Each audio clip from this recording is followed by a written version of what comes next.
حي على الفلاح.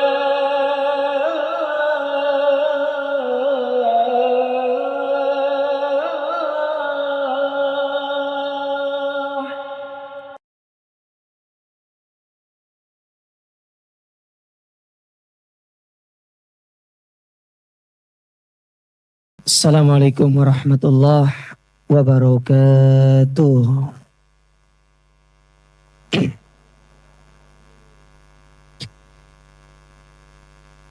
Alhamdulillahi rabbil alamin. Wa asyhadu an la ilaha illallah wahdahu la syarikalah. Wa asyhadu anna Muhammadan abduhu wa rasuluh, amma ba'd. Kaum muslimat, para ummahat, ibu-ibu yang semoga senantiasa dirahmati Allah. Alhamdulillah, kita bersyukur kepada Allah Azza wa Jalla di kesempatan pagi hari yang berbahagia ini. Allah Subhanahu wa Ta'ala mempertemukan kita di tempat yang mulia ini, di salah satu rumah di antara rumah-rumahnya, di dalam salah satu taman di antara taman-taman surga yang ada di dunia. Dan semoga datangnya kita ke tempat ini menjadi sebab dosa-dosa kita diampuni, derajat kita diangkat, dan yang paling utama menjadi sebab kita dimasukkan ke dalam surganya. Amin ya rabbal alamin. Ibu-ibu yang dirahmati serta dimuliakan oleh Allah. Ini kali keberapa saya kesini? Kedua ya?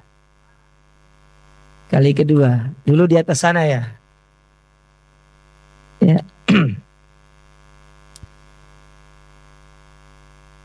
Alhamdulillah, ini satu kenikmatan bisa bertemu lagi dengan ibu-ibu semua. Masya Allah, saya lihat kayaknya kebanyakan usianya lolita semua ya. Lolita. Lolos 50 tahun.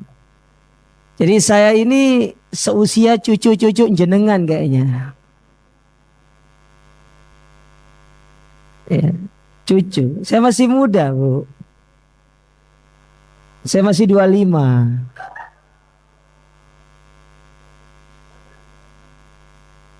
Kok panas ya?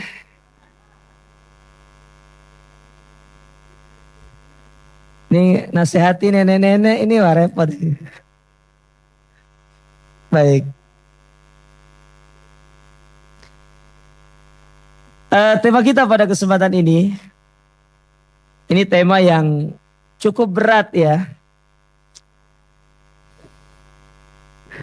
Cukup berat apalagi di usia jenengan ini.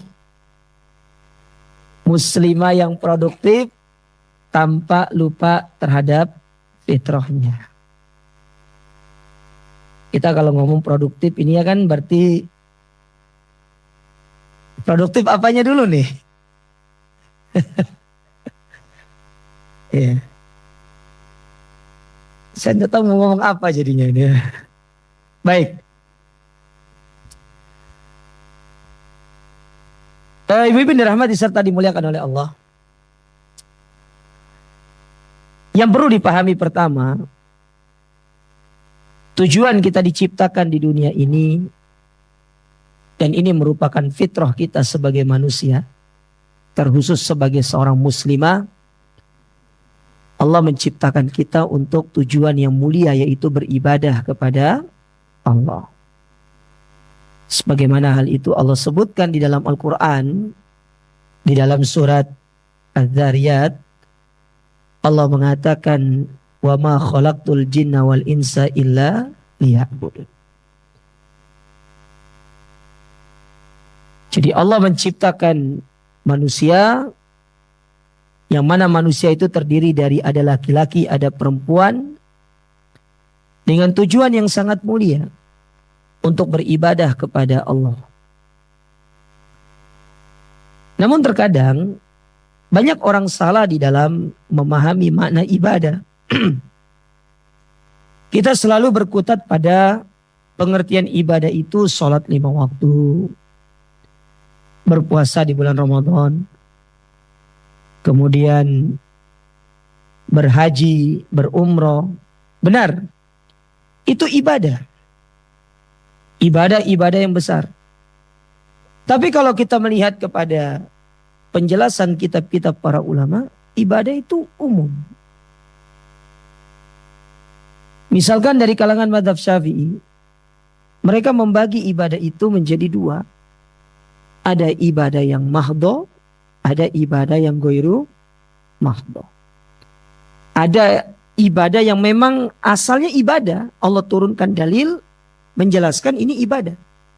Seperti sholat, itu ada dalilnya. Puasa ada dalilnya. Berhaji ada dalilnya.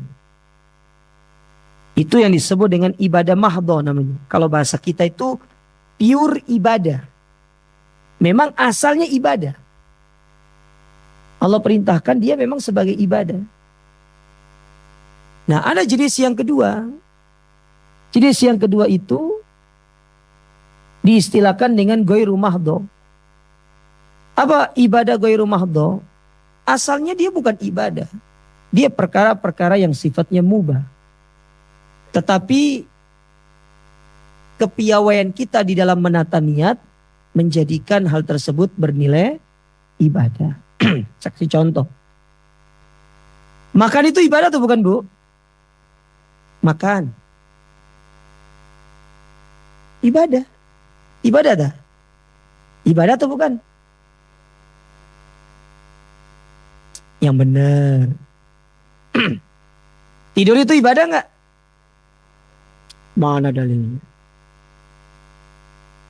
Mana yang mengatakan makan ibadah? Allah memerintahkan makan, Allah memerintahkan tidur.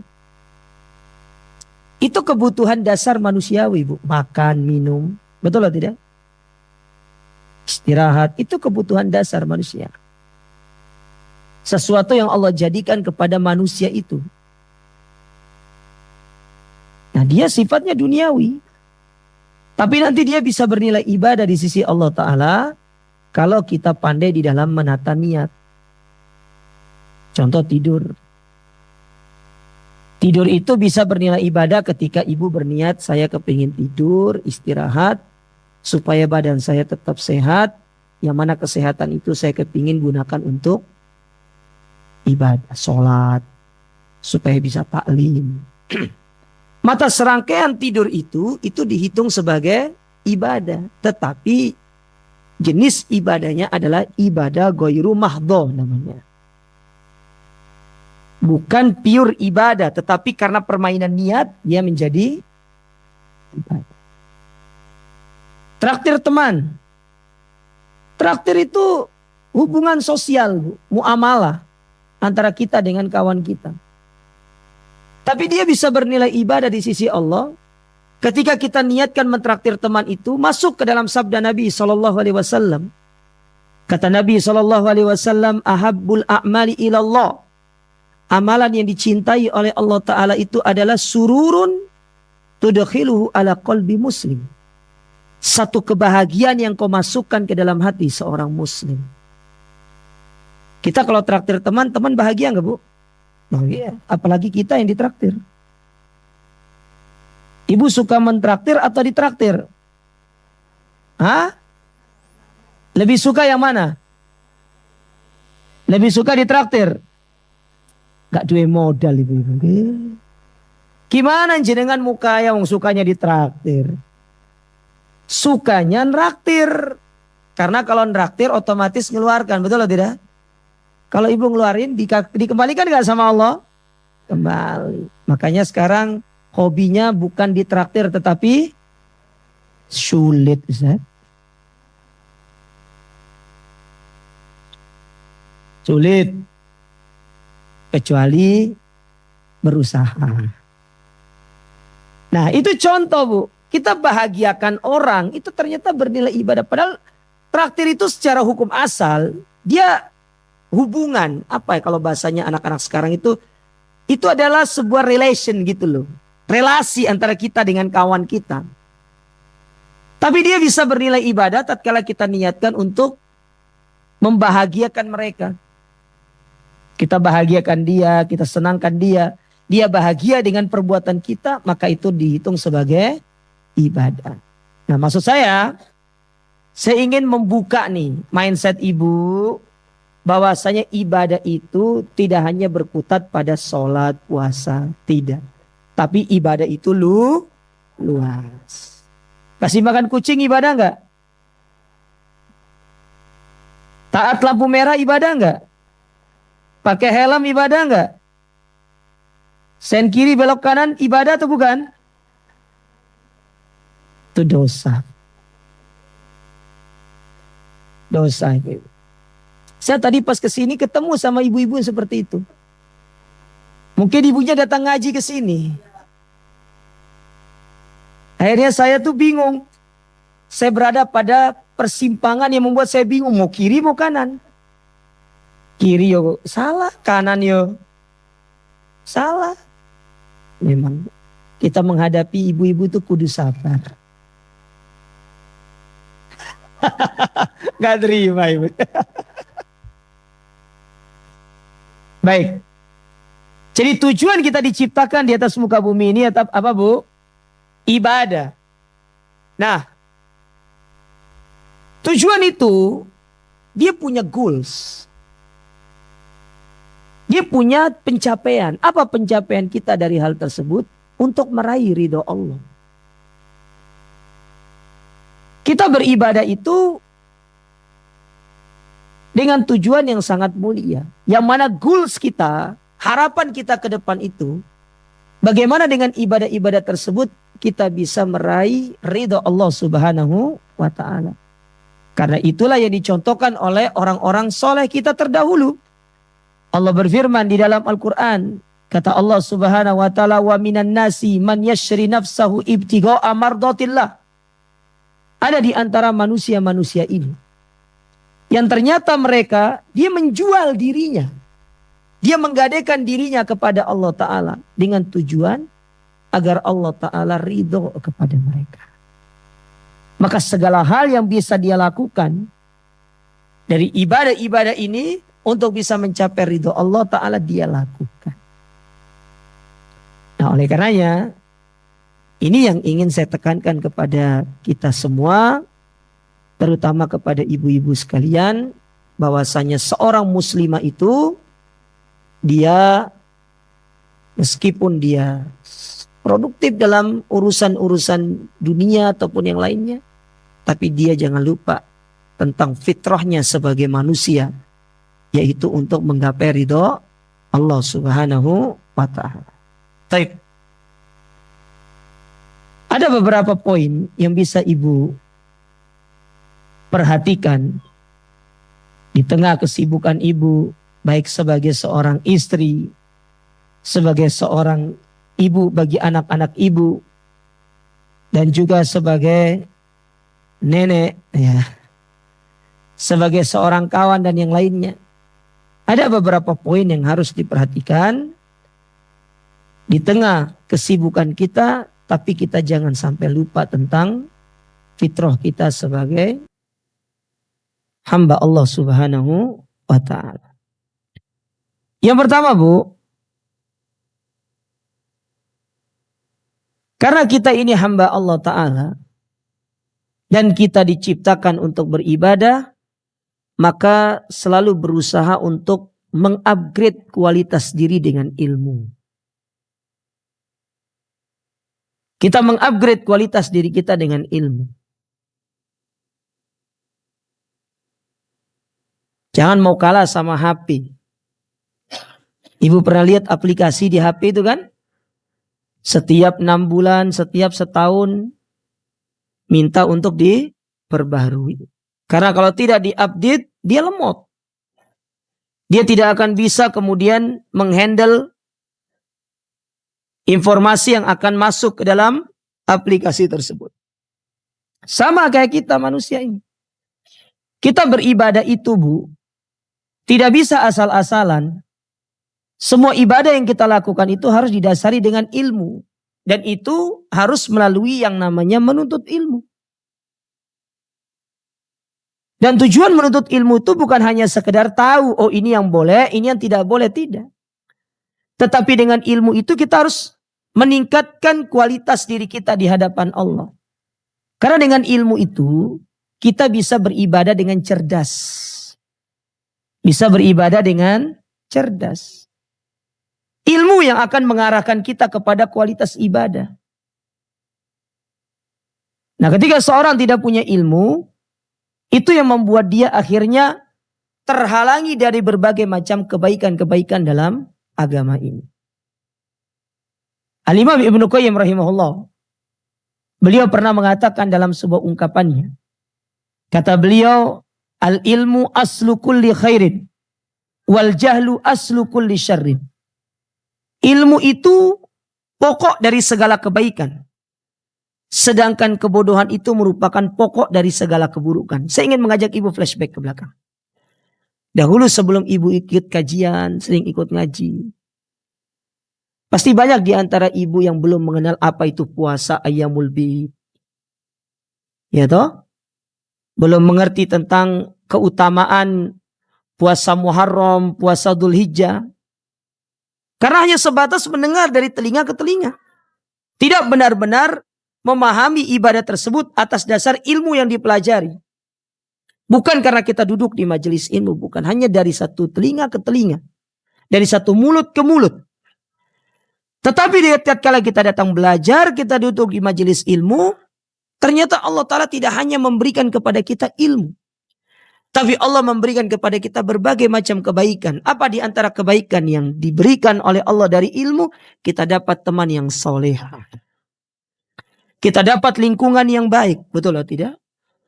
Kalau bahasa anak sekarang, kita mendapatkan orang-orang yang selalu berada pada kondisi green flag, bukan red flag. Kita memiliki teman yang vibes-nya positif, bukan teman-teman yang toksik. Betul, Bu? Iya.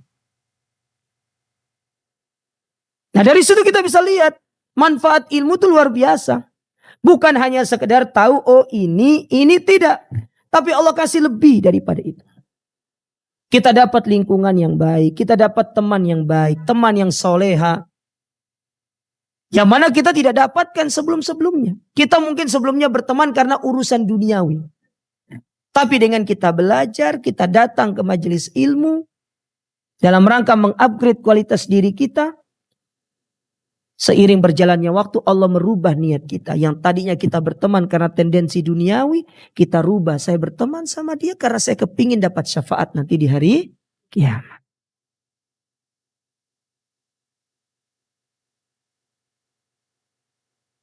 Nah, ini yang coba ibu ceritakan tuh.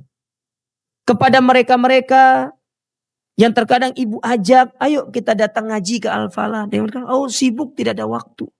Sesibuk apa sih kita? Masa tidak ada waktu sedikit pun untuk sekedar duduk 1 jam, 1 jam setengah.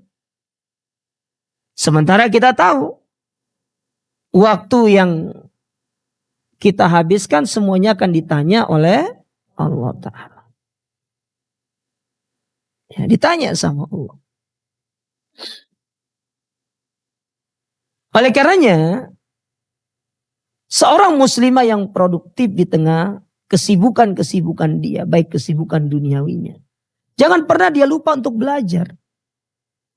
Dunia ini kejam, Bu. Dunia di zaman sekarang itu penuh dengan ujian. Halal haram mulai tersamarkan. Hanya sedikit orang-orang yang bisa melihat benang merah di antara perkara yang halal dan haram. Dan itu di antara kebenaran sabda Nabi SAW. Nabi pernah bersabda, sayati ala nasi zaman. Akan datang di tengah manusia satu zaman. Apa zaman tersebut? La yubali minal halal minal haram. Tidak peduli. Harta itu dari halal atau haram. Semuanya disikat. Sampai muncullah satu ungkapan. Yang haram saja susah dicari. Apalagi yang. Betul, Bu? Tapi dengan ilmu ibu tahu benang merahnya. Ini gak boleh, ini boleh. Dan itu di antara tanda kebaikan. Di antara tanda kebaikan. Makanya di dalam sebuah hadis Nabi SAW mengatakan, ketika Allah Subhanahu wa taala ingin menjadikan orang ini baik, bukan baik di mata manusia, tetapi baik di mata Allah. Maka Allah akan jadikan dia paham tentang urusan agama ini. Dia ngerti tentang urusan agama. Dia bisa membedakan mana halal, mana haram, mana yang boleh, mana yang tidak boleh, mana yang disyariatkan, mana tidak, mana perbuatan, mana itu ibadah, mana itu maksiat. Dengan ilmu. Tapi bandingkan ketika kita tidak punya ilmu. Sesuatu yang selama ini menjadi omongan-omongan kita, pembicaraan-pembicaraan kita anggap satu hal yang biasa. Namun ternyata hal itu merupakan sebab kita dilemparkan ke dalam api.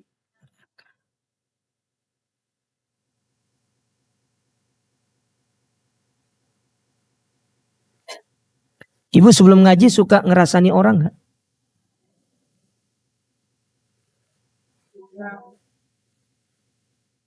Atau saya balik. Saya ganti pertanyaannya. Lebih suka ngerasani orang setelah ngaji atau sebelum ngaji?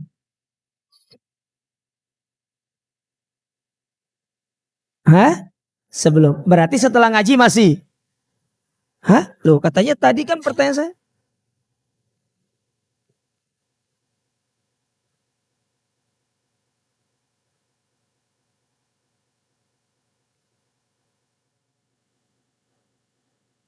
Enak Bu ya? Enak ngerasani orang tuh Bu. Apalagi datang satu ibu-ibu lagi itu kan. Iya Mbak, kemarin aku ketemu sama dia Mbak. Iya, Arya ini sombong. Terus aku gak cocok kalau dia. Iya sama, aku juga gak cocok gitu. Begini. Datang satunya lagi. Loh, lagi ada apa ini? Itu loh tetanggamu. Sopo? Singiku. Oh iya. Kemarin ngupdate status nih statusnya. Baru beli tas baru. Paling kredit 24 bulan itu.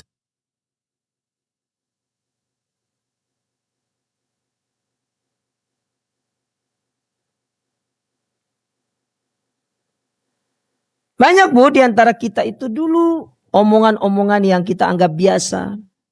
Tapi setelah kita belajar, kita paham. Nah ternyata perbuatan tersebut perkara yang tidak baik. Kepo terhadap urusan orang. Kepo itu bagus atau enggak Bu? Enggak bagus. Seharusnya dengan bertambahnya ilmu, ibu harusnya semakin meninggalkan rasa kepo terhadap urusan orang.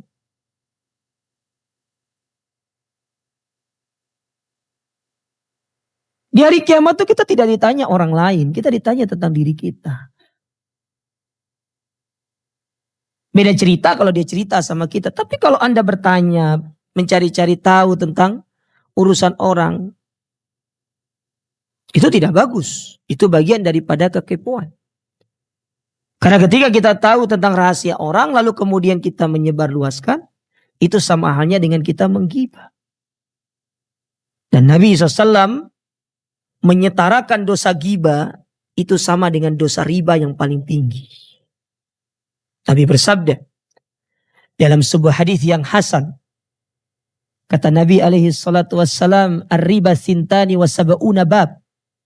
Riba itu memiliki 72 tingkatan dosa. Adnana riba, dosa riba yang paling rendah adalah ityanur rajuli ummahu, seorang berzina dengan ibu kandungnya. Wa arbabar riba, dan dosa riba yang paling tinggi, kata Nabi, istitolatur rajuli fi irdi akhi, ketika seorang mencabik-cabik dan merusak kehormatan saudaranya. Harusnya dengan ilmu, ibu bisa tahan semua itu.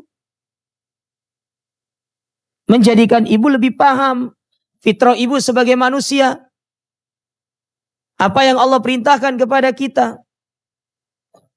Makanya kata para ulama, kalau berkata jujur, menahan lisan itu ibadah, berkata jujur itu ibadah, maka menahan diri untuk tidak dosa juga ibadah.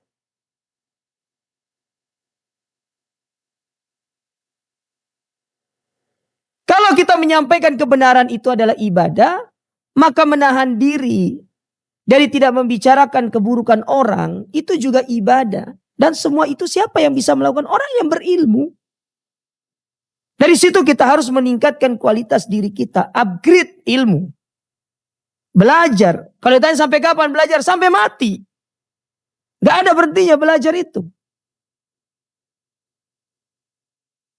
Dari kita lahir sampai kita mati, kita belajar. Karena ilmu agama dibutuhkan terus 24 jam. Tidak bisa kita kemudian tidak belajar. Makanya kata para ulama, orang gak makan dan minum sehari, dia tidak akan mati kok. Dia masih bisa hidup.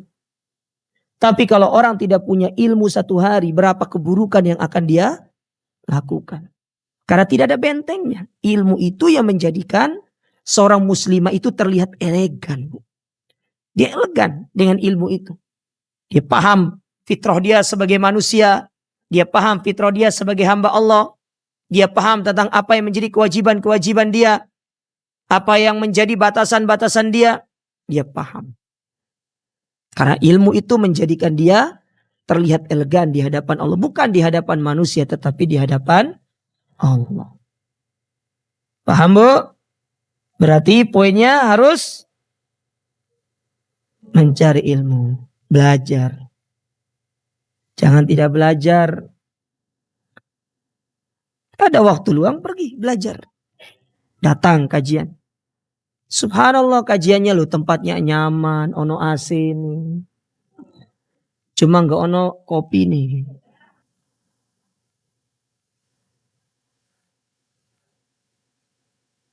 Ono kopi dan itu. Baik. Saya biasa ngopi depan situ, Bu. Oh, ada tempat ngopi depan situ. Baik. Yang ketiga. Yang kedua. Yang kedua.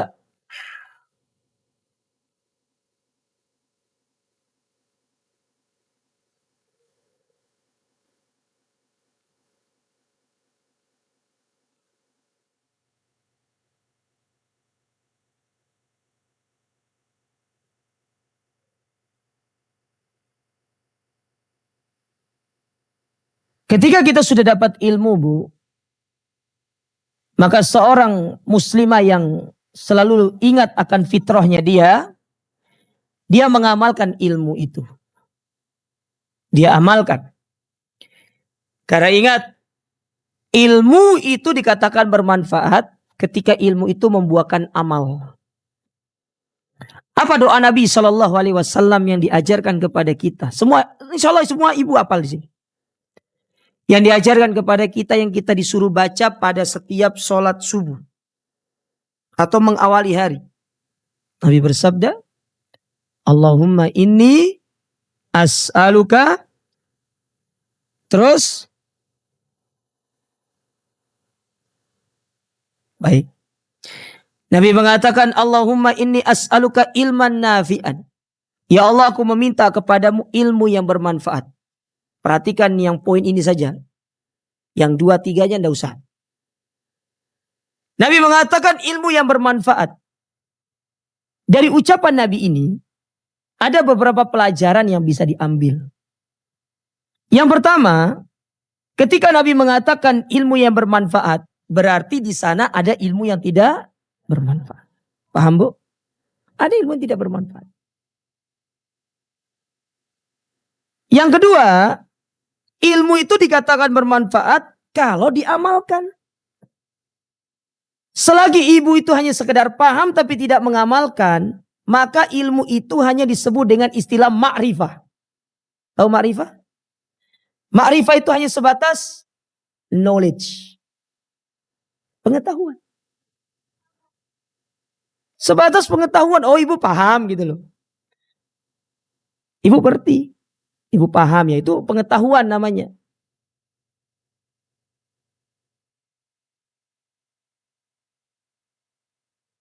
Karena ilmu yang bermanfaat itu harus membuahkan amal. Ada pengamalannya.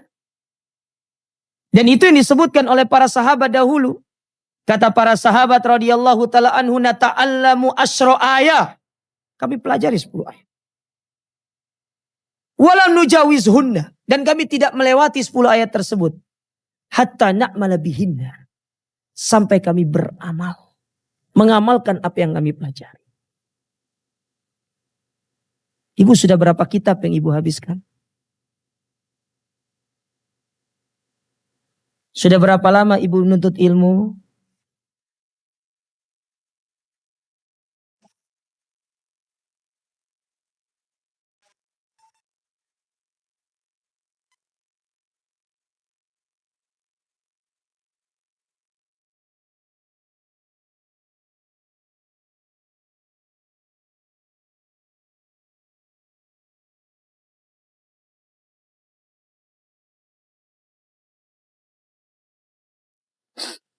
Sudah berapa lama ibu menuntut ilmu? Siapa yang sudah menuntut ilmu di sini dari tahun 90-an? Belum. Yang paling lama tahun berapa? 10 tahun? 20? Hah? Kok kayaknya sesak banget ini tempatnya? Atau saya yang keluar saja, ibu maju ke depan semua? Bu, kita belajar dalam jangka waktu yang lama itu bagus. Tapi kalau tidak diamalkan, apa manfaatnya? Apa manfaatnya?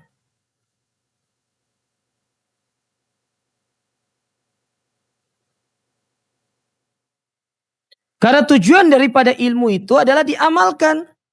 Kita kembali ke ucapan sahabat tadi. Kami tidak belajar 10 ayat sampai kami mengamalkan 10 ayat tersebut. Baru kami minta kepada Nabi agar ditambahkan ilmu. Kita Masya Allah. Saya kalau lihat di sini ya, tuh. Materinya ada Jalan Golongan yang Selamat yang ditulis oleh Syekh Muhammad Ibn Jamil Zainu. Sampai bab mana, Bu? Bukunya? Lupa. Hah? Sikap ulama terhadap tauhid. Itu ada bahasa Arabnya mauqiful ulama minat tauhid. Di sini ada kitab 100 dosa yang diremehkan wanita. Kitab belajar ruqyah mandiri. Ibu belajar ruqyah mandiri? Sudah meruqyah diri belum? Sudah belum? Sudah atau belum? Setannya keluar? Hah? Keluar gak setannya? Ibu mau tahu gak setannya sudah keluar atau belum? Ibu jalan ke mall, ibu kalau lihat tas, ibu akan bilang, ini dunia, saya tidak butuh.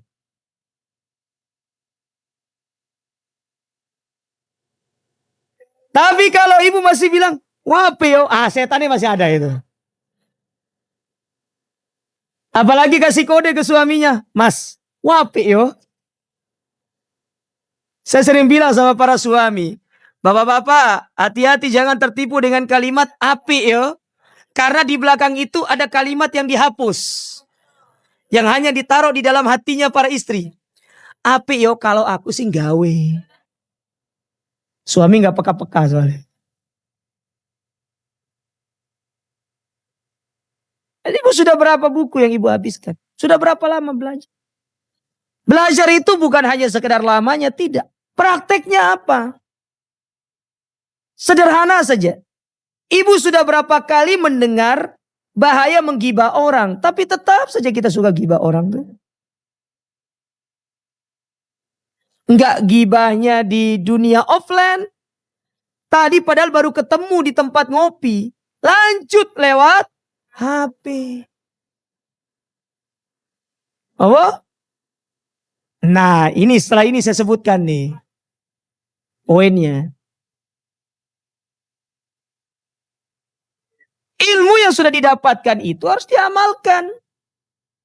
Termasuk ketika ibu berada di pekerjaan ibu. Ibu sudah ngerti nih, diajarkan sama guru-gurunya. Ini loh yang boleh, ini yang tidak boleh. Apalagi kalau ibu misalkan punya muamalah, punya jualan. Ada batasan-batasan jualan itu yang harus diperhatikan. Bagaimana model jual beli yang syar'i, ya. Bagaimana bentuk transaksi yang diperbolehkan. Nah sekarang ibu ikut belajar tapi ibu tidak mengamalkan ilmu tersebut. Maka gimana caranya ilmu itu akan menjadi ilmu yang bermanfaat? Apalagi kalau ibu belajar tentang bagaimana menjadi istri yang soleha. Bukan hanya sekedar pengetahuan sampai di rumah, tidak dipraktekkan. Justru dengan ibu belajar bagaimana menjadi istri yang soleha, sampai di rumah, ketemu sama suami, bilang sama suaminya, wahai engkau pintu surgaku.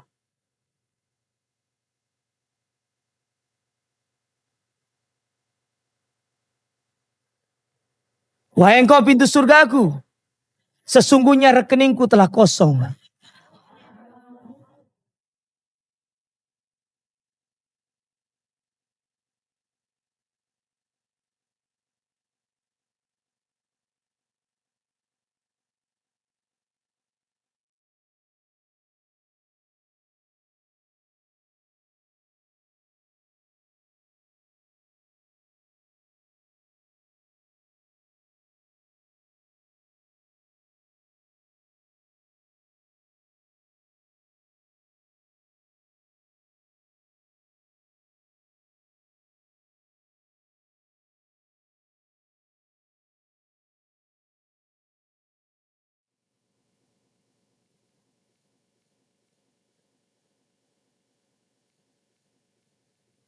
Diatur dulu, diatur dulu.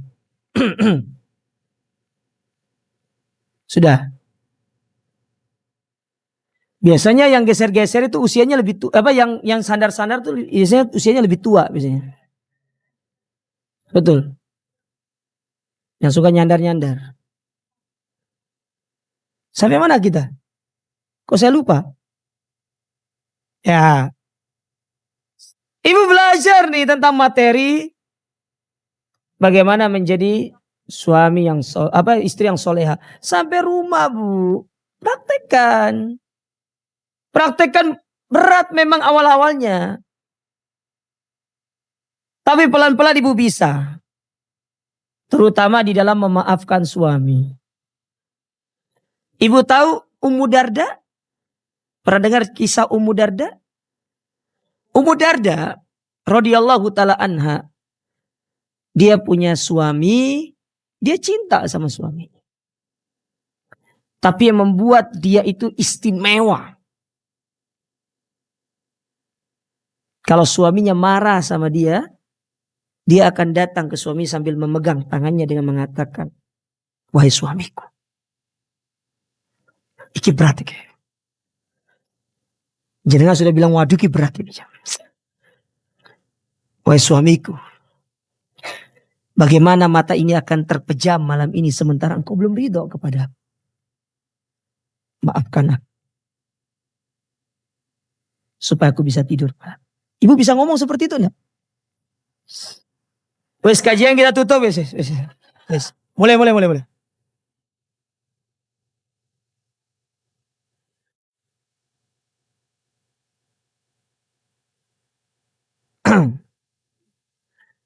Itulah ilmu yang butuh dipraktekkan.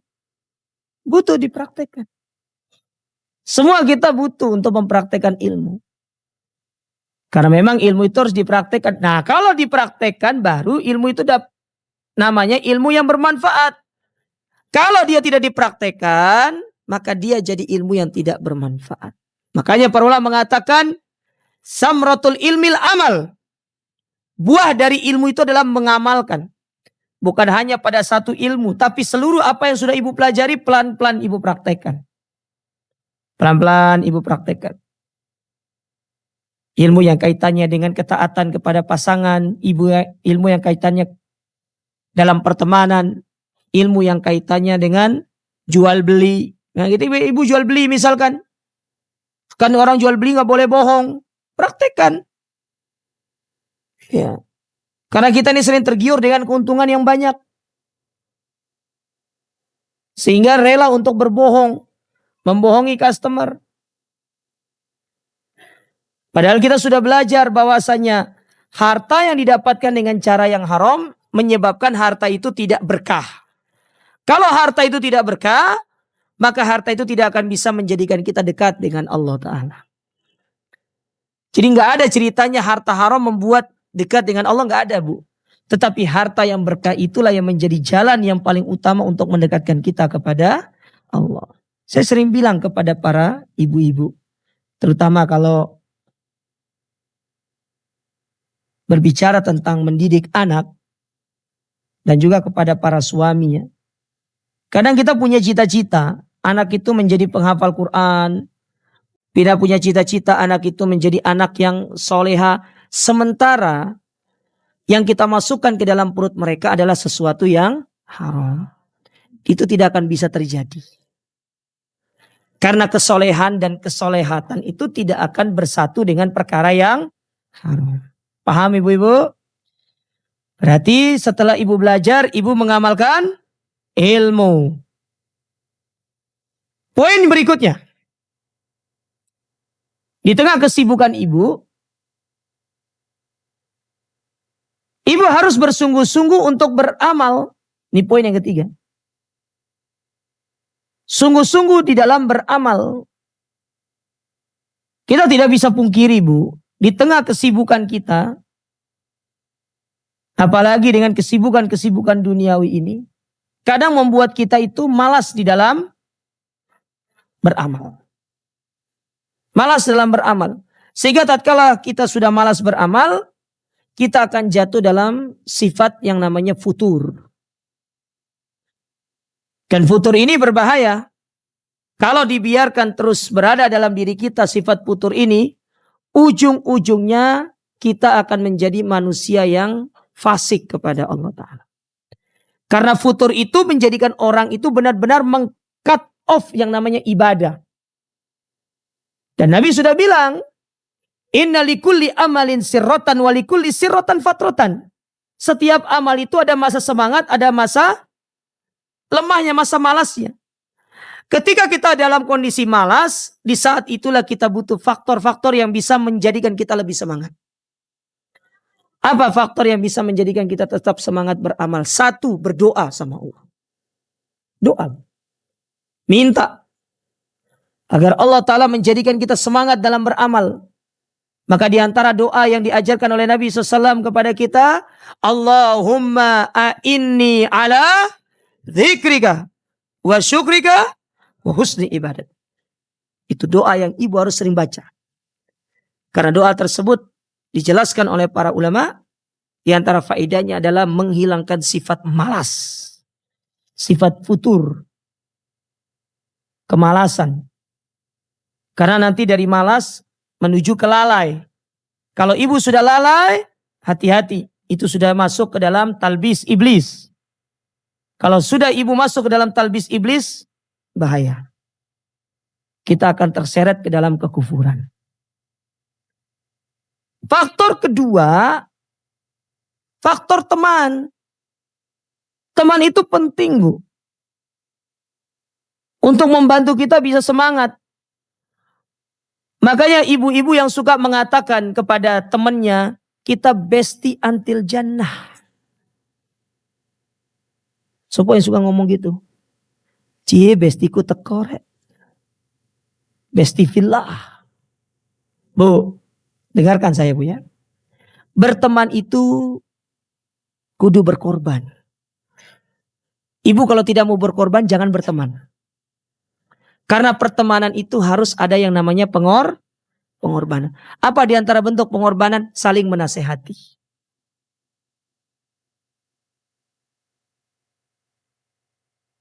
Saling nasihati. Ibu tidak boleh kemudian melihat temannya itu malas, kemudian ibu cuek. Ya Ustaz, urip-urip dewe Ustaz. Enggak gitu. Kita harus saling menasehati. Karena itu bagian daripada amar ma'ruf nahi mungkar. Ada kopinya.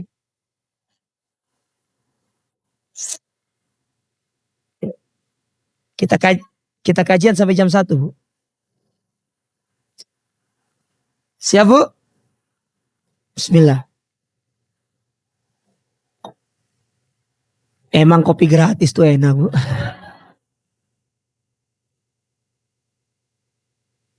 Baik.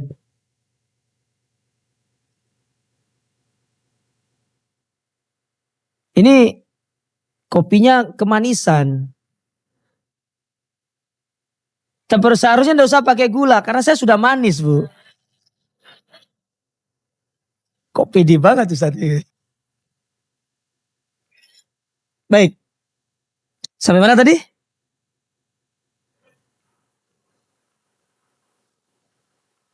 Ya.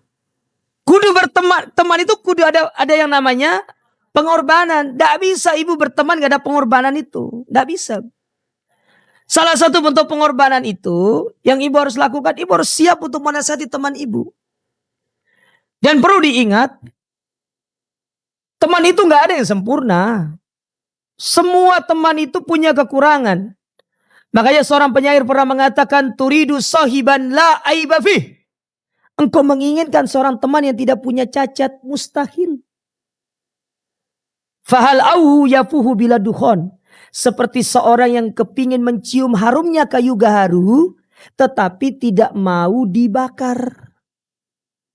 Ibu pernah cium kayu gaharu? Belum pernah? Kayu gaharu itu Bu, dia kan fosil sebenarnya Bu. Dia kalau ibu cium begini, tidak ada baunya, ya bau fosil. Tapi ketika ibu bakar, dia mengeluarkan asap, barulah dia harum. Baru dia harum. Nah, ada orang kepingin cium kayu gaharu, harumnya itu tidak pakai dibakar. Nggak bisa, mustahil. Itulah perumpamaan teman. Teman itu pasti punya kekurangan. Ibu nggak bisa kemudian mengatakan, dia pasti akan menjadi orang yang soleh terus. Oh nggak bisa Bu. Tidak bisa. Apalagi konsep berteman para wanita. Terutama para wanita ada masa-masa di mana mereka haid. Tatkala haid itu pertahanan itu runtuh. Setan datang membisiki segala macam. Mulailah kita goyang. Nah disitulah teman itu penting menasehati. Bukan malah kemudian tatkala kita melihat teman kita mulai malas. Lalu kemudian kita tinggalkan. Ini teman-teman yang red flag semua. Mengawali kita berteman sama dia kok. Kenapa kemudian kita tidak berusaha untuk menjadikan dia lebih semangat lagi? Kan harusnya seperti itu. Nah makanya teman itu penting. Teman itu penting di dalam menjadikan kita bangkit dari yang namanya kefuturan. Sifat futur. Ya. Penting sekali teman itu. Oleh karenanya Nabi SAW memberikan sebuah batasan dalam berteman. Nabi mengatakan, La tusahib illa mu'minan. Dan janganlah kalian berteman kecuali dengan orang-orang beriman. Perhatikan kalimat ini. Jangan berteman kecuali dengan orang beriman itu bukan tidak ada maksudnya. Ada maksudnya. Ibu harus bisa membedakan antara berteman dengan bermuamalah. Kalau ibu bermuamalah sama orang siapapun boleh. Sama orang kafir boleh bermuamalah. Ibu jual beli silakan. Sama orang kafir, bisnis dengan orang kafir silakan. Jadi jangan nanti kalau ibu punya toko ya. Datang orang belanja kamu. Kamu Islam atau kafir? Kalau kamu kafir pergi sana. Enggak. Tutup toko ibu tuh sehari. Enggak ada yang beli. Muamalah bebas. Ibu punya jualan nih apa nih kan warung nasi. Ibu punya catering nih. Ibu pesan untuk acara acara-acara yang mubah misalkan sudah. Ibu muamalah biasa. Mukmin kafir tidak ada masalah. Tetapi untuk menjadikan dia bahasa ibu tadi bestie itu dekat. Teman dekat. Makanya kenapa dikatakan sohib. Dalam bahasa Arab teman dekat itu namanya sohib.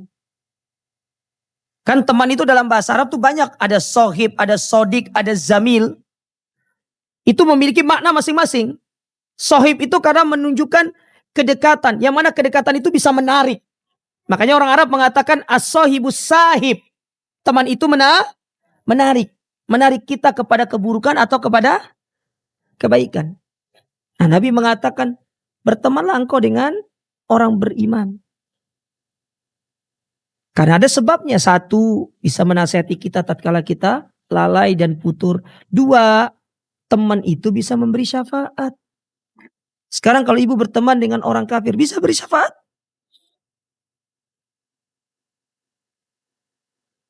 Nggak bisa. Teman itu bisa menyelamatkan kita di hari kiamat, Bu. Setidaknya kalau kita tidak bisa menyelamatkan dia, dia yang bisa menyelamatkan kita. Kita akan ngomong sama Allah, dia teman saya. Selamatkan dia. Dia dulu di dunia sering nasihati saya, tolong selamatkan dia. Kita bisa kasih syafaat seperti itu. Nah, itulah pentingnya teman. Ya. Nah, kalau ibu punya dua hal ini, ibu berdoa, ibu punya teman yang baik, itu sebenarnya sudah cukup untuk menjadikan ibu keluar dari yang namanya kefuturan, supaya ibu semangat beramal. Karena memang tidak bisa dipungkiri, Bu. Semangat beramal itu akan seperti apa ya? Dia bukan statis, dia dinamis. Ibu waktu di bulan Ramadan baca Quran per hari 1 juz, luar biasa. Bisa, betul Bu? Bisa. Ibu melakukan sholat malam di sini dalam waktu yang lama berdirinya bisa. Tapi coba di luar bulan Ramadan, bisa ibu lakukan seperti itu lagi? Nggak bisa. Mentok-mentok nanti kalau sholat malam, bacaan favoritnya trikul itu. Kul huwallahu ahad. Itu diulang-ulang.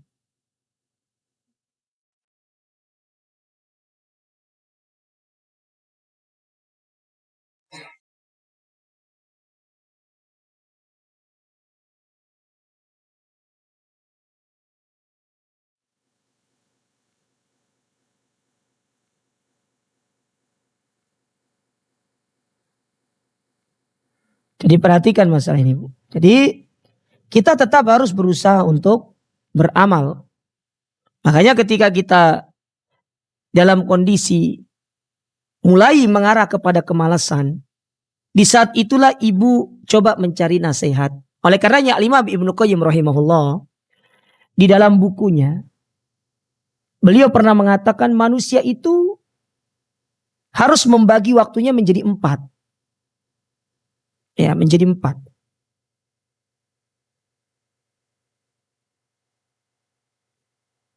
Yang pertama, waktu untuk menyendiri. Kalau bahasa orang sekarang itu me time. Apa manfaatnya ibu menyendiri? Untuk belajar, karena nanti di alam kubur kita akan sendiri. Makanya kalau ada yang hobi me time sekarang bagus, tapi jangan sering-sering. Sekali-sekali boleh. Dan waktu me time yang terbaik usahakan malam hari. Usahakan malam hari. Makanya hukum asal sholat tahajud itu bukan berjamaah, tetapi sendiri-sendiri. Hukum asal sholat tahajud itu bukan berjamaah, kecuali di bulan Ramadan. Tapi kalau ibu kepingin minta diimami oleh suaminya sekali-sekali boleh. Mas, tolong kita sholat bersama-sama. Boleh. Mungkin dalam 30 hari itu ibu sholat berjamaah tahajudnya 1 kali. 29-nya ibu sholat sendiri. Ibu harus sudah punya waktu tuh untuk me time. 2, ibu harus punya waktu untuk meminta nasihat. Meminta nasihat di sini entah dengan datang ke majelis ilmu atau meminta nasihat kepada orang alim. Dalam hal ini ustadzah. Curhatlah sama ustadzah. Tapi ustadzahnya yang bisa menjaga rahasia, karena ada ustadzah yang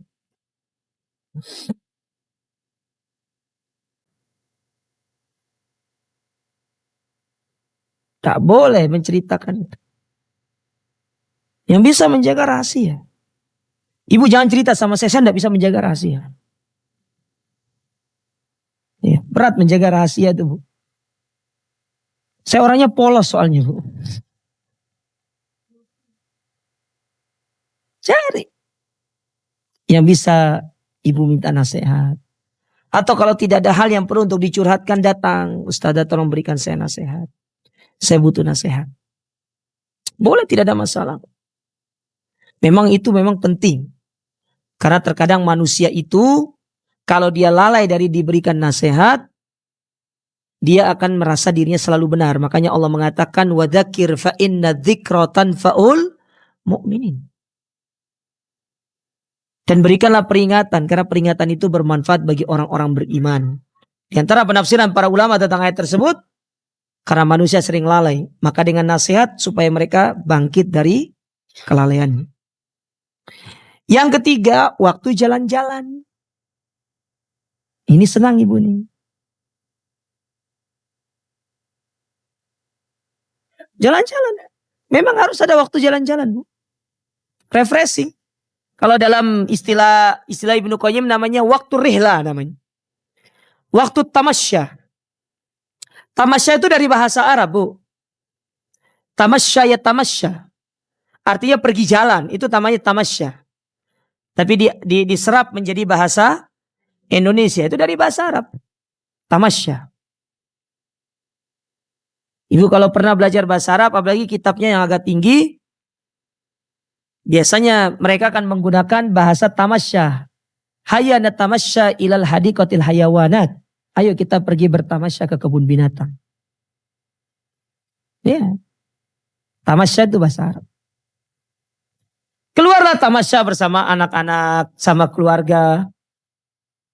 Ya. Nggak ada yang larang, Bu. Keliru kalau orang bilang, oh jalan-jalan nggak boleh begini-begini. Jalan-jalan aja. Apalagi tujuannya adalah untuk memberikan kebahagiaan kepada keluarga. Justru para suami itu disuruh untuk ngajak jalan-jalan istri dan anaknya. Bukan setuju lah, memang harus. Ibu pulang nanti bilang, ayo jalan-jalan. Ya. Dan saya sering kasih opsi kepada suami itu. Kalau ngajak jalan-jalan istri itu, ajak aja jalan-jalan ke toko gajah gitu loh. Iya toh? Sampai toko gajah, lihat aja. Lihat. Setelah istri merasa puas, coba-coba. Mah, ayo kita keluar. Kan jalan-jalan, bukan beli toh. Iya. Sudah, kasih suruh coba. Oh bagus ya, bagus. Itu Masya Allah bagus. Iya. Itu namanya pemberi harapan pasti. Kan biar jalan-jalannya bahagia gitu kan ya. Nah, ajak ke toko gamis, sudah aja coba dulu, coba. Nanti setelah dicoba, sudah mah, ayo kita keluar gitu kan. Ya. Tapi ingat, syarat dan ketentuan berlaku ya. Kalau di rumah kelahi saya tidak tanggung jawab. Ya, jalannya perlu ada jalannya. Ya. Nah, itu yang keberapa? Ketiga. Nah, sedangkan yang keempat, kata Imam Ibnu Qayyim, nah itu kita tuh harus ada waktu untuk berolahraga. Ya, berolahraga harus ada waktu olahraga itu. Paling enggak jalan kaki gitu loh, Bu. Jalan kaki, bukan hobi jalan kaki toh? Hobi jalan kaki, terus kenapa lagi? Hobi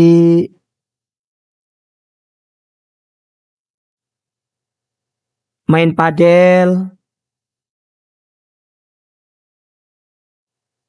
Loh ini kan opsi, nek jenengan kepingin ya monggo gitu kan.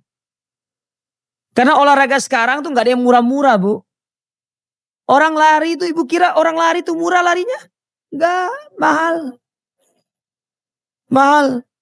Iya, olahraga jalannya lari, apa jalan? Jalannya gratis. Cuma loh sepatu nih, baju nih, topinya. Saya pernah itu lari kan sama kawan, iseng-iseng saya tanya, saya boleh nggak wawancara ini?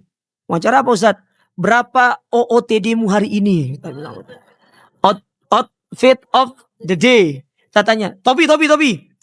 Malu Ustaz. Nggak apa-apa sebut aja. Saya nggak minta kok. Topi 1 juta Ustaz. Kacamata 3 juta. Jam tangan 8 juta. Kaos 500, celananya 500. Sepatunya, iki sing larang. Ya, totalnya, ini manusia 50 juta keluar sehari. Ya. Jadi kalau ada bilang olahraga lari itu murah, bohong. Gak usah percaya, Bu.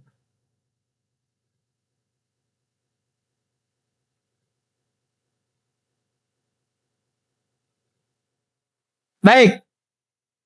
Olahraga aja, Bu. Olahraga jalan kaki gitu kan ya.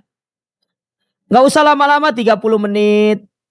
Sembari berzikir sama Allah, astagfirullah, astagfirullah, wa atubu ilaih. Sambil jalan, menghayati ciptaan Allah Ta'ala, lihat. Ini kok pohon mangga, daunnya begini. Pohon sawo kok daunnya begini. Ini semua tanda-tanda kebesaran Allah Ta'ala. Dari situ kita bisa mengambil pelajaran. Ya. Perlu ada yang namanya olahraga. Kalau kita tidak berolahraga, itu yang membuat kita bisa sedikit stres. Ya. Para ulama tuh olahraga, Bu. Olahraga. Saya olahraga. Malah saya dulu cita-citanya bukan jadi ustadz. Saya kepingin jadi pemain bola dulu saya tuh. Saya dulu kepingin jadi pemain bola. Pokoknya nanti jadi pemain bola profesional, main di stadion gini-gini. Tahu-taunya masuk pondok. Di luar ekspektasi. Akhirnya saya mikir, oh ya kalau saya jadi ustadz saya masih bisa main bola. Tapi kalau saya jadi pemain bola nggak bisa jadi ustadz. Ya udah. Ya. Coba saya jadi pemain bola nggak ketemu sama ibu-ibu di sini kan? Ya. Nggak dikasih kopi saya. Lanjut. Jadi poin yang ketiga tadi apa, Bu? Bersungguh-sungguh dalam Nah, sekarang yang keempat.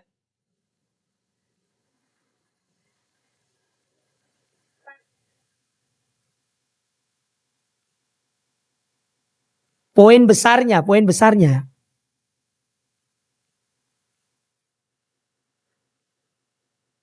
Ibu belum sarapan tadi. Loh, samping loh, Bu, ada siomay itu dapat tagor, Bu. Saya sering beli di situ.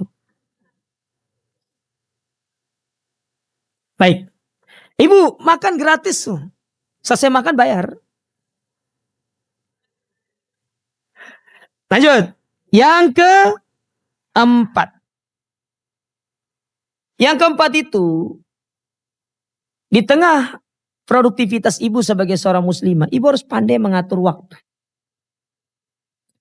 Dan ini diambil dari firman Allah Ta'ala, فَإِذَا فَرَقْتَ فَانْصَبْ. Apabila engkau selesai dari satu urusan, maka lakukanlah urusan berikutnya. Perhatikan ayat ini, Bu. Ayat ini, Bu, disebutkan oleh para ulama, ada dua tafsiran besar ayat ini. Tafsiran pertama mengatakan, apabila engkau selesai dari satu ibadah, maka lakukan ibadah yang lain. Mereka memberi contoh, selesai sholat, zikir. Ya, selesai sholat ya, zikir. Ada yang memberikan contoh seperti itu. Tafsiran yang kedua, dan ini yang lebih dikuatkan oleh para ulama, yaitu kalau selesai dari satu aktivitas, lakukan aktivitas berikutnya. Misalkan, ibu selesai dari satu kegiatan ibadah, maka jangan biarkan waktu itu kosong. Melainkan isi dengan kegiatan yang lebih bermanfaat. Untuk apa tujuannya? Supaya ibu tidak gunakan waktu itu untuk perkara yang haram. Ibu habis sholat nih. Habis sholat duhur. Misalkan, ya, kalau memang ibu sudah masak, terus setelah itu ngapain? Bisa dengan kegiatan yang lain. Jangan lakukan hal-hal yang tidak bermanfaat.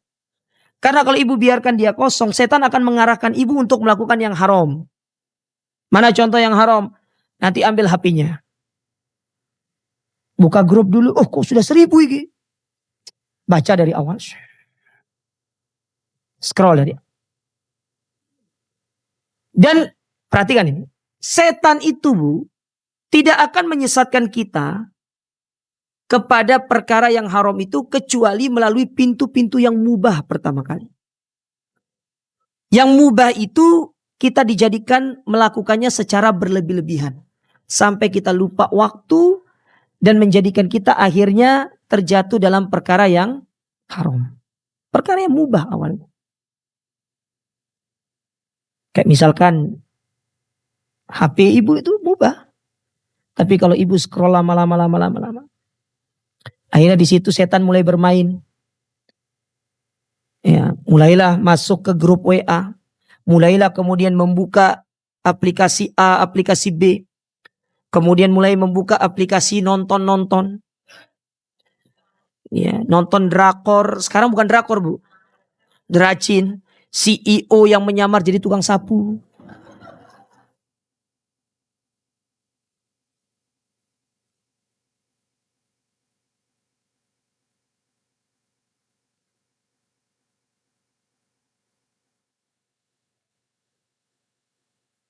Ya, saya kan cuma baca status orang-orang.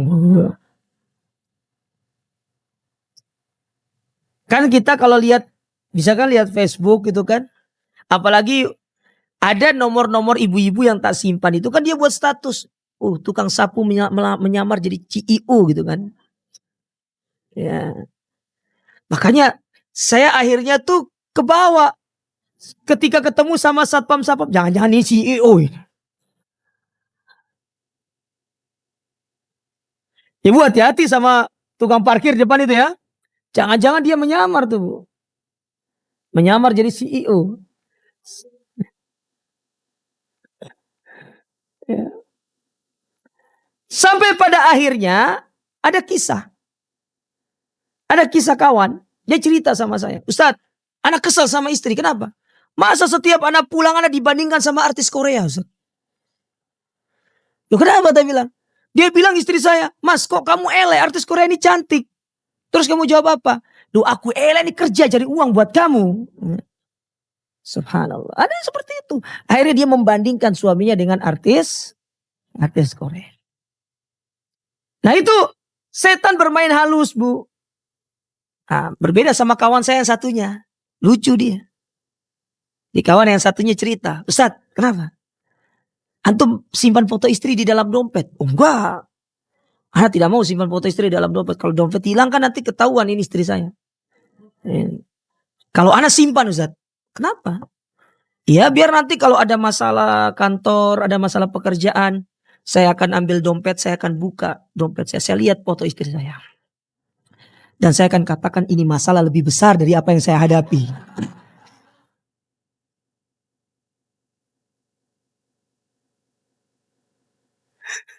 Ini masalah lebih besar. Jadi istrinya lebih besar masalahnya, Bu. Tapi ibu-ibu enggak. Ibu-ibu baik. Tapi coba tanya suami ibu ada fotonya di dompet. Ya. Nah jadi waktu itu harus di-manage dengan baik, Bu. Supaya waktu ibu tidak terbuang percuma. Karena ingat, waktu itu nanti akan ditanya di hari. Ya, ditanya. Dan ibu juga harus pandai dalam mengatur kapan waktu ibadah dan kapan waktu bekerja. Kapan waktu melakukan aktivitas A, kapan kemudian melakukan ibadah. Tidak boleh kemudian dicampur baur, itu tidak boleh. Saya punya kisah satu, diceritakan sama kawan. Jadi kawan ini, dia bekerja sama orang kafir, Bu. Kalau tidak salah, dia cerita itu pemilik BG Junction. Ya, dia pemilik BG Junction itu. Dia cerita. Dia kepingin, jadi pemilik BG Junction ini, dia pingin beli villa di Bali.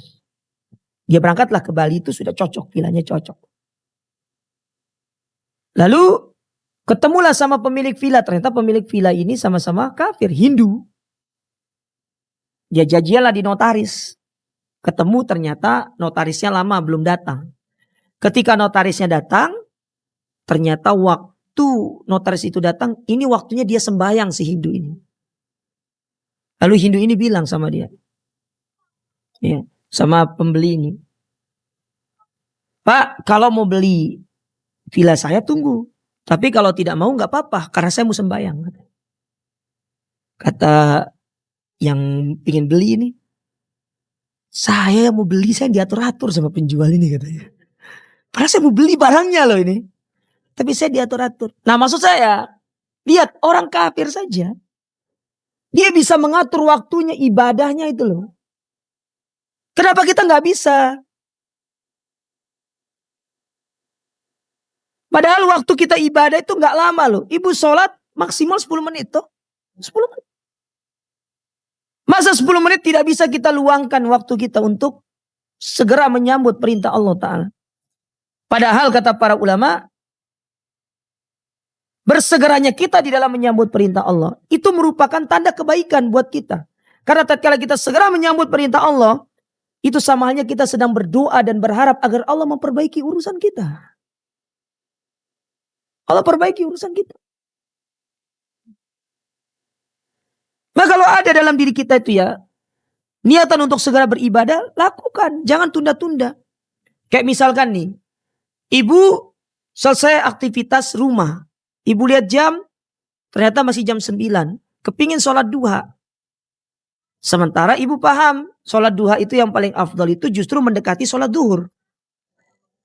Terus ibu bilang, nanti sajalah mendekati sholat. Jangan katakan nanti, sholat dulu jam 9 itu. Ketika ibu nanti di saat mendekati duhur ibu ketemu, ibu sholat lagi. Ibu sholat lagi. Mungkin pertamanya 2 rakaat. Nanti pas waktu mendekati duhur, ibu sholat lagi sebanyak 4 rakaat mungkin. Karena ketika Allah Ta'ala memberikan kita kesempatan untuk memanage waktu dengan baik, ambil. Supaya tidak terbuang percuma. Banyak orang itu yang suka menunda-nunda, Bu. Nah, penundaan itulah yang membuat setan itu masuk. Akhirnya membisiki ke dalam diri kita. Oleh karenanya, kalimat akan, tahu kalimat akan? Saya akan, itu kalau ibu baca dalam kitab para ulama, itu salah satu trik setan untuk membuat ibu tidak beramal. Saya akan. Apalagi kata, nantilah. Saya akan dan nanti. Hati-hati, Bu. Ya. Nanti aja lah, nanti aja. Sudah lakukan dulu. Urusan nanti kita ketemu dengan waktunya lagi, sholat lagi. Tidak ada masalah. Itu supaya menjaga ritme. Menjaga agar ibadah kita tetap pada rulesnya, pada lajurnya. Karena banyak orang-orang sekarang itu, dia suka mengatakan nanti. Akhirnya nggak jadi. Ya, akhirnya tidak jadi. Berikutnya, di tengah produktivitas seorang muslimah itu, dia tidak boleh melupakan fitrahnya dalam masalah berpakaian. Wanita itu dia punya cara tersendiri berpakaian. Dia tidak boleh melupakan itu. Ya. Banyak para muslimah di luar sana. Mereka rela mengorbankan pakaiannya untuk karirnya. Nah, itu tidak bagus. Ya. Itu tidak bagus. Justru dengan ibu menampakkan beginilah seorang muslimah yang sejati. Itu akan menjadi satu value buat para wanita. Buat para wanita muslimah untuk berdakwah kepada muslimah yang lainnya, kepada wanita yang lainnya. Dia tampakkan. Nah, kenapa banyak orang itu merasa berat dengan penampilan muslimahnya? Karena dia bukan menggunakan pakaian itu dalam rangka ibadah. Tetapi dia menggunakan pakaian itu dalam rangka untuk fashion. Bukan untuk ibadah. Ingat, Bu, sesuatu yang dilakukan karena Allah Ta'ala itu akan dimudahkan. Tapi sesuatu yang dilakukan karena ingin mendapatkan ridho manusia akan kita tinggalkan. Ibu pernah dengar kisah Imam Malik? Imam Malik itu, beliau menulis kitab Muwatta. Maka didatangi oleh seorang yang menulis kitab Muwatta yang lebih besar daripada yang ditulis oleh Imam Malik. Jadi kitab Muwatta itu banyak sebenarnya. Salah satunya punya Imam Malik. Maka datanglah orang ini kepada Imam Malik. Mengatakan, ya Imam Malik, aku telah membuat kitab Muwatta yang jauh lebih baik dari apa yang kamu tulis. Maka kata Imam Malik hanya menjawab dengan sebuah kalimat yang elegan. Maka lillahi yabqa wa maka li ghairihi yanfad. Sesuatu yang dilakukan karena Allah itulah yang akan kekal. Dan sesuatu yang dilakukan bukan karena Allah itulah yang akan mudah sir. Maka sampai hari ini coba lihat. Muwatta yang dikenal oleh kaum muslimin itu Muwatta karyanya Imam Malik. Nah sama dengan berpakaian itu Bu. Sesuatu yang kita lakukan karena Allah dari sisi busana itu akan memudahkan kita untuk melakukan dan menggunakan pakaian. Tapi kalau karena fashion segala macam, akhirnya ibu tidak punya identitas. Setiap keluar fashion baru ikut begini. Setiap keluar fashion baru ikut begini. Iya. Sampai ke dulu tuh saya tuh bingung gitu kan dengan orang pakai jilbab. Ada jilbab yang dililitkan di lehernya dulu. Kayak dia mau bunuh diri. Jadi kalau dipanggil itu bukan lehernya yang noleh. Sak badan-badannya. Bu, yo. Oh. Subhanallah. Sudah pakai yang dianjurkan saja. Yang menutup aurat. Yang tidak menampilkan lekuk tubuh kita. Itu adalah fitrah seorang muslim. Ya, fitrah seorang muslim. Karena itu adalah perintah Allah Ta'ala kepada Nabi dan kepada kaum muslimin untuk menyuruh istri dan anak-anak perempuan mereka untuk menutup auratnya. Karena banyak tuh saya dapat nih. Mereka kerja rela untuk mengganti model pakaian. Ya. Makanya saya ingin sampaikan kepada ibu-ibu nih. Tolong diingat. Tugas yang mencari nafkah siapa Bu? Suami. Istri tugasnya ngapain? Menghabiskan nafkah. Tugasnya istri itu menghabiskan nafkah. Tugasnya suami mencari. Makanya ibu bilang sama suami ibu, Mas semangat kerja. Adik doakan dari rumah.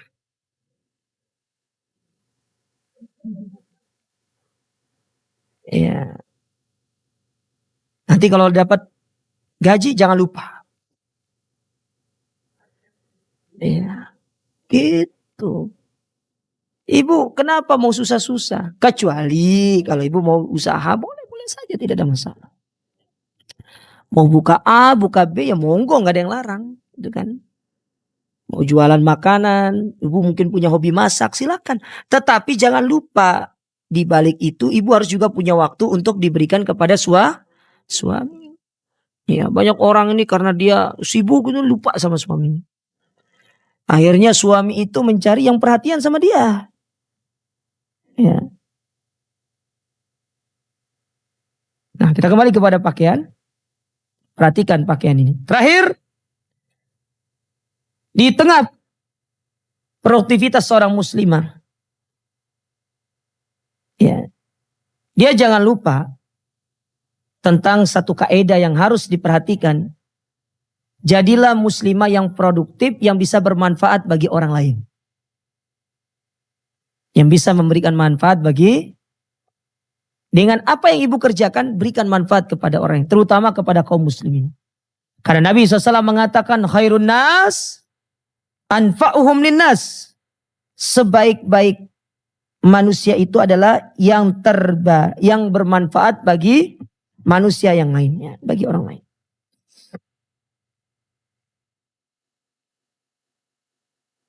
Khairun nas anfa'uhum linnas.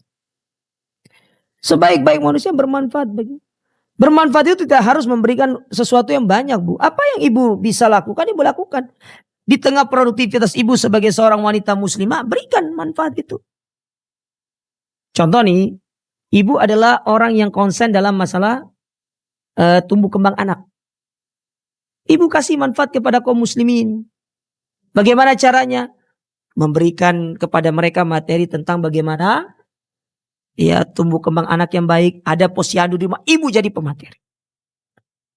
Ya tidak harus ngambil upah gitu. Kecuali kalau misalkan diundang dikasih ya terserah.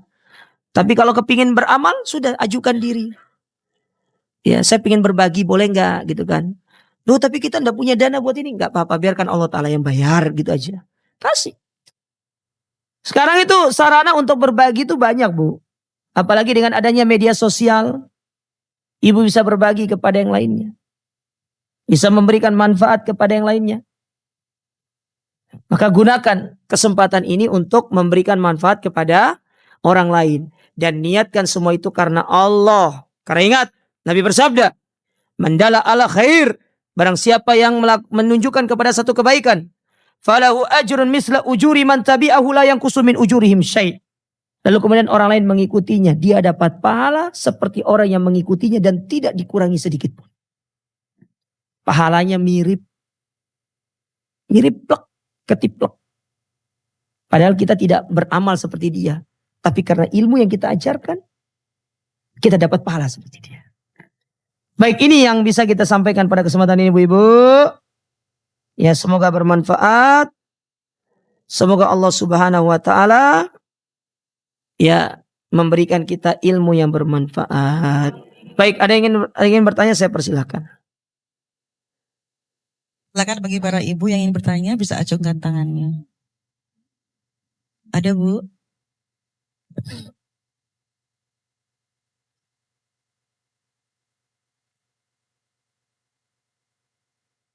Assalamualaikum warahmatullahi wabarakatuh. Assalamualaikum. Oh ya, salam Bu.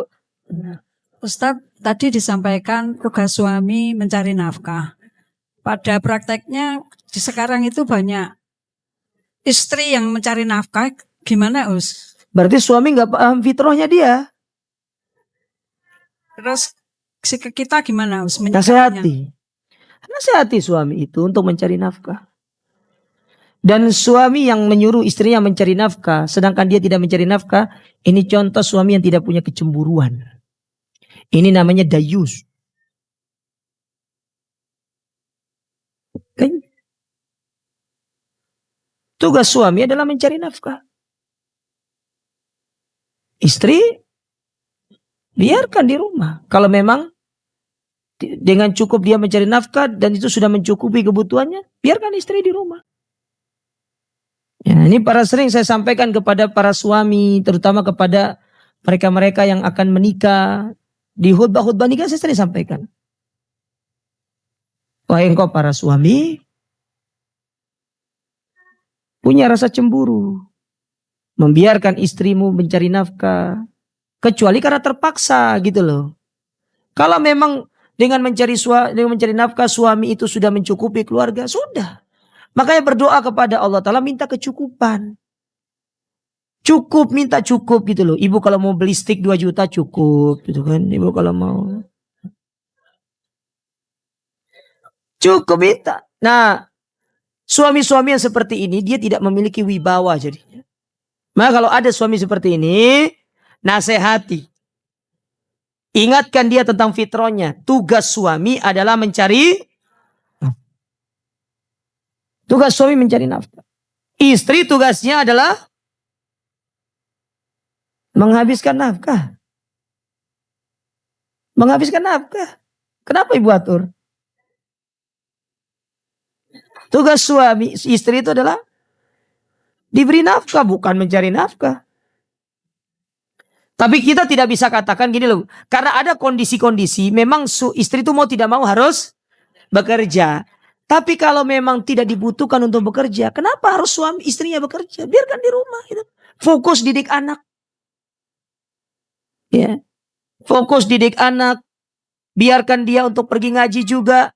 Bila perlu katakan sama istrinya karena dia, "Dek, aku nggak bisa ngajarin kamu ilmu agama. Paling tidak aku izinkan kamu pergi kajian ke Al-Falah. Itu sebagai bentuk tanggung jawabku sebagai suami." Romantis banget tuh. Iya emang suami terus gitu. Dia nggak bisa ngajarin istrinya toh. Dia nggak punya ilmu. Maka dia bilang sama istrinya, "Dek, pergi belajar. Nanti kamu pulang ajarin aku. Tapi ibu jangan nanti diizinkan pergi belajar malah melipir nanti. Selesai kajian melipirnya ke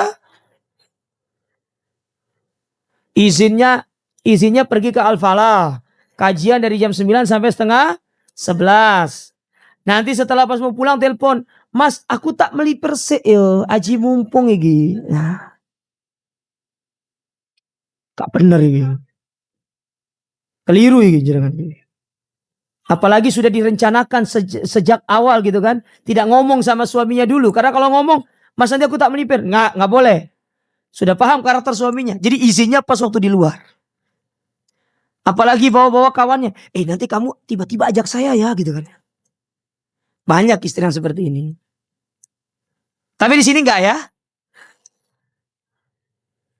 Ya gitu Bu ya. Nasihati Bu. Kalau itu keluarga kita panggil aja. Kasih nasihat. Supaya dia punya harga diri. Orang Arab pernah mengatakan Bu. Pepatah Arab mengatakan. Laisal fata mangkola hada abi. Laki-laki itu tidak akan mengatakan ini lo bapakku. Ini enggak. Lakinnal fata mangkola hahuwa anadza. Tapi laki-laki itu akan mengatakan. Kamu jangan lihat bapakku. Rumah tanggaku. Lihat aku. Aku yang menjadi penanggung jawab. Good. Ada yang keturunan Bugis di sini? Nggak ada? Daerah saya Bugis Bu.